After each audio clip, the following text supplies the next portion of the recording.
السلام علیکم ناظرین، آج ہمارے سامنے موجود ہیں سابق آئی جی پولیس اور مشہور مفکر قرآن جناب محمد سعید عرائی صاحب۔ ہاں جی عرائی صاحب، السلام علیکم۔ وعلیکم السلام ہاں ورحمۃ اللہ وبرکاتہ۔ ہاں جی عرائی صاحب، آج کل یہ بڑی وہ خبریں گردش کر رہی ہیں کہ باہر سے پیسہ آ رہا ہے اور پاکستان سے پیسہ باہر جا رہا ہے اور فنڈنگ ہو رہی ہے، تو اس کے بارے میں آپ کا کیا وہ خیال ہے، اور آئین کے مطابق اس کا کیا وہ سولوشن کیا ہے؟ جی ہاں جی جناب۔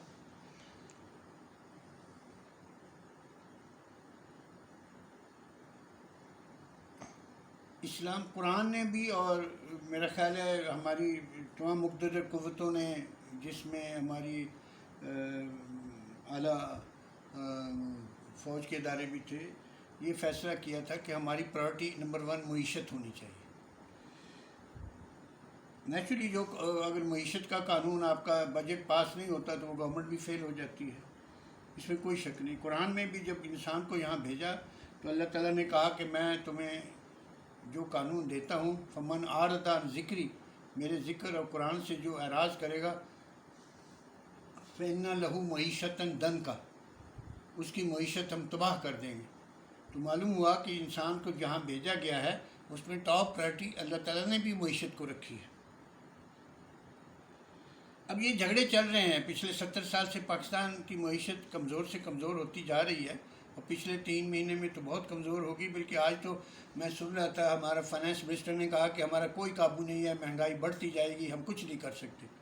انہوں نے ہتھیار ڈال دیے۔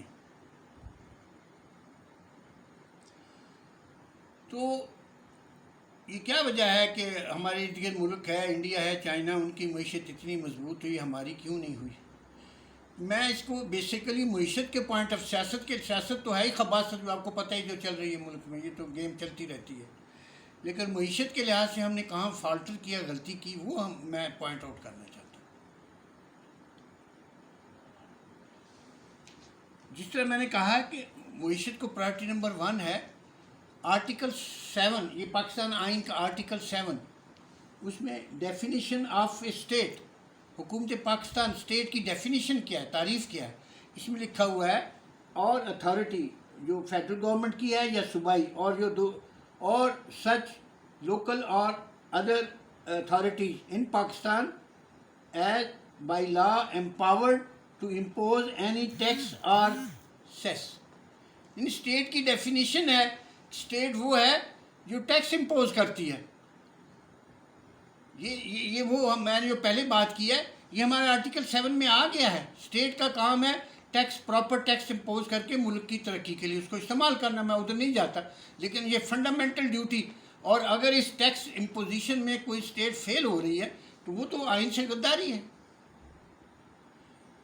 یہ ابھی جو کوئی سوال آ رہا ہے کہ ممنوعہ فنڈنگ ہوئی ہے، پتہ نہیں کس کس پارٹی نے کی ہے، وہ الیکشن کمیشن جانے، یہ ان کی ذمہ داری ہے، لیکن ہائی کورٹ نے ان کو ضرور کہا ہے کہ ساری پارٹیوں کی فنڈنگ دیکھیں، صرف ایک پارٹی کی نہ دیکھیں، صرف ایک پارٹی کی نہ دیکھیں، بلکہ دوسری پارٹی ہے جیسے تحریک انصاف کو نہیں دیکھنا، بلکہ پیپل پارٹی اور نون لیگ نے بھی جو ان کی فنڈنگ باہر سے آئی ہے وہ سب کا اکٹھا فیصلہ کریں۔ یہ قانون کے خلاف ہوگا، ہائی کورٹ نے کہہ دیا ہے، اور میرے خیال ہے الیکشن کمیشن اسی لیے اس بات پر خاموش ہے۔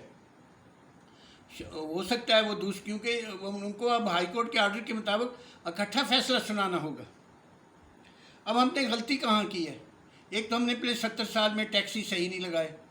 اسلام میں گریجول ٹیکسز ہے، ربع عشر، نصف عشر، عشر، خمس، فے، 2.5، 5، 10 اہلیت کے مطابق پرسنٹ، 20%، اور یہ دنیا میں یہ قانون چل رہا ہے کہ جتنی آپ کی صلاحیت ہوتی اتنا یہ ٹیکس نہیں لگے۔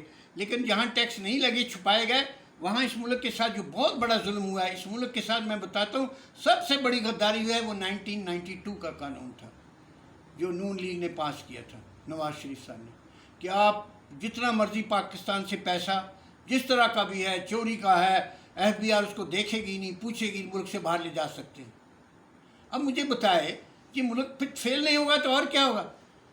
حکومت نے ٹیکس لگانا تھا، حکومت کا کام تھا ٹیکس لگانا، آرٹیکل 7، اور یہ قانون وہ پاس کر رہے ہیں کہ جو مرضی پیسہ ٹیکس والے بھی نہیں پوچھیں گے، باہر لے جاؤ۔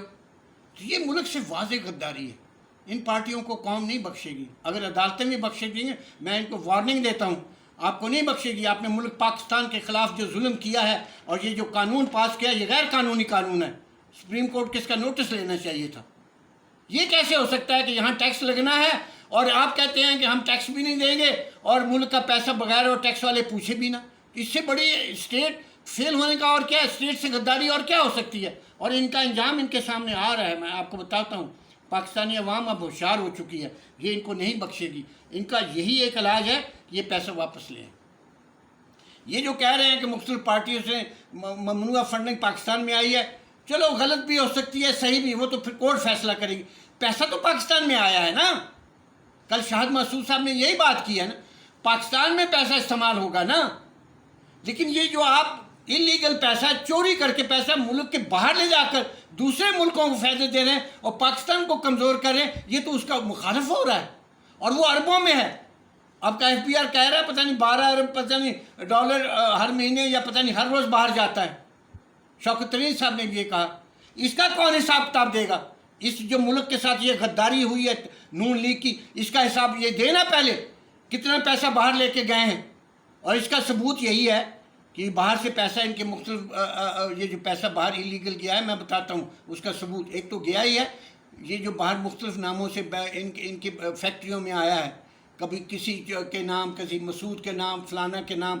یہ ثبوت ہے کہ یہ انلیگل پیسہ باہر گیا تھا اور انہوں نے گھما کر پھر وہ چکر سے وہ اندر لا کر پھر استعمال کر رہے ہیں. یہ ثبوت ہے کہ انہوں نے انلیگل ٹرانسفر پاکستان سے کیا. اور یہ قانون جو 92 کا ہے یہ غلط قانون ہے. دنیا میں کہیں ایسا قانون نہیں ہے. مجھے بتائیں کہ آپ اپنے ملک کی دولت باہر لے جائیں. اگر یہ ثبوت نہیں ہے تو پھر یہ باہر سے پیسہ آیا ہے یہ کس ملک نے ان کو دیا ہے، اس کا ثبوت ان کو دینا پڑے گا.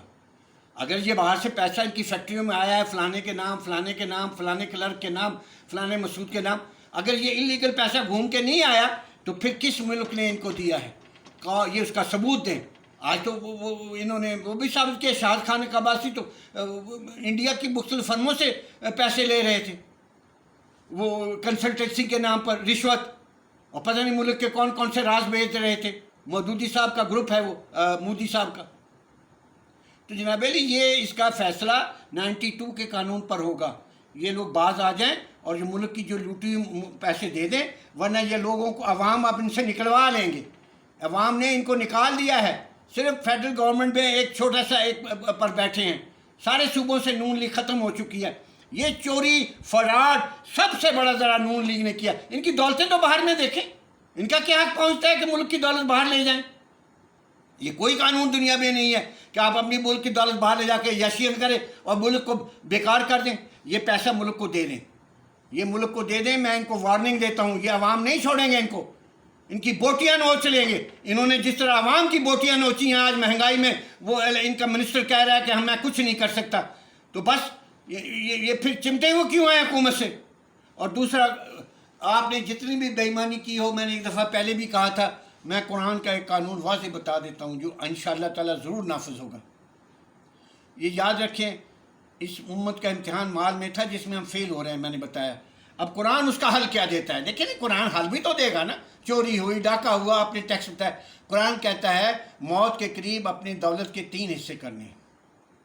ایک حصہ قرض میں دینا ہے، دین جو حکومت کو جائے گا 1/3. ایک حصہ وصیت جو مفاد عامہ کے لیے 1/3. 1/3 صرف آپ کے عزیزوں کو ملے گا. آپ بتائیں اگر یہ اس طرح فیصلہ ہو جائے کہ 1/3 دین تو ملک کے قرضے ختم ہو جائیں گے.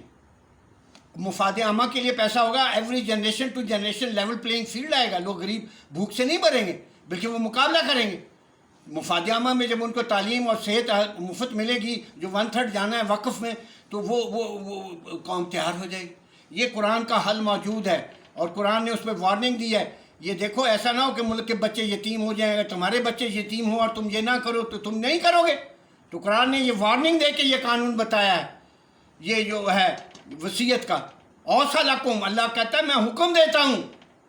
اور پھر یہ کہا کہ یہ حدود نہیں قائم کرو گے تو دوزخ میں جاؤ گے.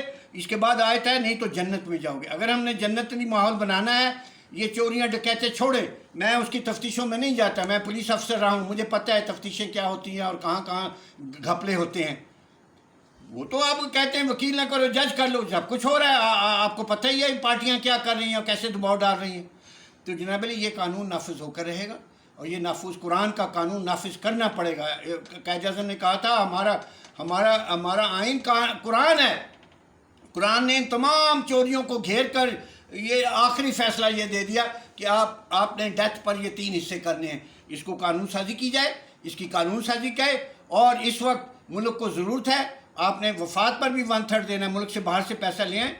یہ چائنا اور جب اس کی لڑائی ہوئی تھی نا انڈیا کی 60 میں، تو نہرو کو بہت بڑی شکست ہوئی تھی۔ اس کے بعد اس نے کیا کہا؟ اس نے کہا میں اپنی دولت ملک کو دیتا ہوں، ملک غریب ہو گیا ہے، اور تمام بڑے بڑوں کو کہا تھا اپنی دولت کا 80% 70% دو، اور اس طرح انہوں نے ملک کو سنبھال لیا۔ ہمارے ملک کے یہ بڑے بڑے ہاتھی کیوں نہیں دیتے؟ یہ دولت انہیں کہاں لے جانی ہے؟ یہ قانون کے خزانے زمین میں دفن ہو جائیں گے، ساتھ ہی یہ دفن ہو جائیں گے۔ اس لیے اس ملک کو بچانا ہے، تو جو بھی اللہ تعالیٰ نے آپ کو نعمتیں دی ہیں، اس کے لیے ابھی فی الحال قرضے ختم کروائیں، اور یہ قانون جو ہے نا اس کو آپ نہیں توڑ سکتے۔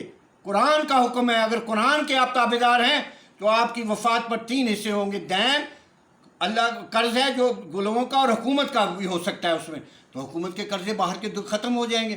وصیت کریں مفاد عامہ کے لیے، غریبوں کو تعلیم صحت ہر چیز مل جائے گی۔ تو جناب علی یہ قانون نافذ ہو کے رہے گا، یہ کوئی اس کو نہیں روک سکتا۔ یہ ملک اسی لیے بنا تھا، پاکستان بنا تھا لا الہ الا، پاکستان کا مطلب ہے لا الہ الا اللہ۔ لا الہ الا اللہ کی تعریف لوگوں کو نہیں پتہ۔ رسول پاک صلی اللہ علیہ وسلم سے یہ بحث ہوئی، مودودی صاحب نے لکھا ہوا ہے لا الہ الا اللہ کا مطلب ہے تدین العرب و تؤد العرب جزیہ، عرب اپنا قرضہ دیں گے یعنی صدقات دیں گے، گورنمنٹ ٹیکس دیں گے، اور وہ جو غیر مسلم جو ہماری شریعت میں آئیں گے حکومت میں، وہ اس کا ایکولنٹ جزیہ دیں گے۔ یہ ٹیکس، یہ لا الہ الا اللہ کی تعریف تھی، یہ ہم بھول چکے ہیں۔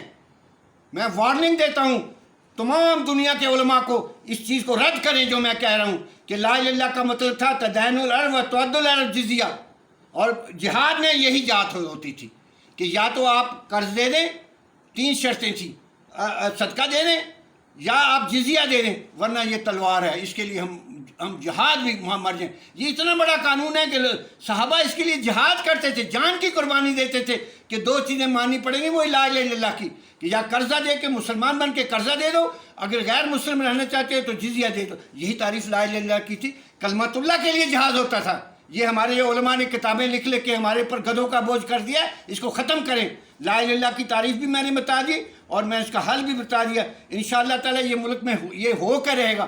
حضرت موسیٰ کی قوم جو آئی تھی نا مصر سے، تو وہ تنگ آ گئے، یہ کھائیں گے پیئیں گے، ہم شہروں میں جانا چاہتے ہیں، تو انہوں نے کہا چلو شہر پر حملہ کرتے ہیں۔ تو انہوں نے کہا، وہ بوڑھے تھے، انہوں نے کہا جی ہم تو فرعون سے نجات پا کے آ گئے ہیں، ہم نہیں لڑ سکتے۔ تو اللہ تعالیٰ نے سزا دی تھی 40 سال یہی تو نہ صحرا میں گھومتی رہی۔ جب جوان پیدا ہوئے انہوں نے پھر آگے جا کے بات سنبھالی ہے، جوان اس کی قیادت کریں گے۔ پاکستان میں بھی یہی حال ہوا، پاکستان کے بعد یہ ہمارے بڑے بوڑھوں نے ملک کو تباہ کر دیا، اور اب جوان آ گئے ہیں۔ میں بتاتا ہوں پاکستان میں اس وقت 50% سے زیادہ جوان ہیں، اور وہ اس ملک کی قیادت سنبھالیں گے جس طرح، اور اس ملک کو صحیح راستے پر لے کے جائیں گے انشاءاللہ تعالیٰ۔ میری پکی امید ہے کہ اللہ تعالیٰ کی جو حکمت ہے وہ یہ پوری ہو کے رہے گی۔